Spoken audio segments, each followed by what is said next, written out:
Pasok na ang Gilas Pilipinas sa 2025 FIBA Asia Cup na gaganapin sa Saudi Arabia. Yan ay matapos manalo ang New Zealand Tall Blacks kontra Chinese Taipei na nagbigay daan sa qualification ng Gilas sa torneo. Bukod dyan, naipanalo ng Gilas ang lahat ng kanilang laban na yon sa November window ng 2025 FIBA Asia Cup qualifiers. Ang huli nilang biktima, ang Hong Kong na kanilang tinambakan sa score na 93-54. Halos dikit ang naging laban ng Gilas at Hong Kong sa first half kung saan lamang ang Pilipinas ng 10 puntos. Pero pagdating ng third quarter, bumulusok ang lamang ng Gilas ng mahigit 20. Hindi na pinabawi ng Pilipinas ang Hong Kong pagdating sa fourth quarter kung saan lumobo sa 30 points ang lamang ng Gilas sa nalalabing 7 minuto ng laro. But second half I felt we came out and we got to the shooters a little better. We scrambled a little bit more. But I thought also offensively we moved the ball a lot better in the second half. When the ball moves, I think everybody feels like they're involved, and it carries over to the defensive side as well, and we started defending better. Nanguna si Carl Tamayo para sa Gilas na nagtala ng 16 points at 6 rebounds.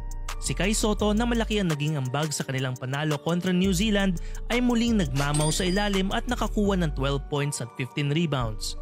Katambal ni Kaiju sa loob ng paint ang 8-time PBA MVP na si Junmar Fajardo na bagamat tahimik lang kontra sa Tall Blacks ay pumutok din at nagpakawala ng 14 points, 8 rebounds, 1 block, 1 steal at 1 assist. Nakita rin sa naturang laro ang magic ni Justin Brownlee na may 13 points, 3 rebounds at 3 assists at ni reigning UAAP MVP Kevin Kimbao na nagdala ng 8 points, 5 rebounds at 4 assists. Bagamat hindi nakapaglaro sa game kontra New Zealand, handa naman daw si Kimbao magbigay ng suporta sa Gilas. Nagbunga na yung hard work na ginawa ko. Kaya nga, yung lagi ko sinasabi sa sarili ko na stay ready lang kahit anong mangyari. Kung hindi man ako makakuha ng minutes, kung makakuha man ako, nandyan ako para sa move board ng team. Alam ko naman yung role ko. Ang panalo ng Gilas kontra Hong Kong ay halos pareho rin sa nangyari sa una nilang pagkikita sa February window kung saan tinambakan ng Gilas ang Hong Kong sa score na 74-45. Bumida rin noon si Soto na nagtala ng 13 points at 15 rebounds.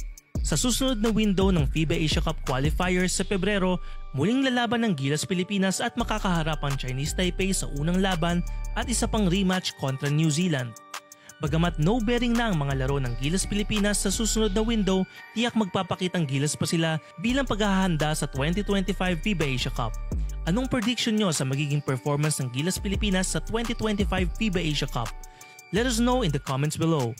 For more stories, check out onesports.ph.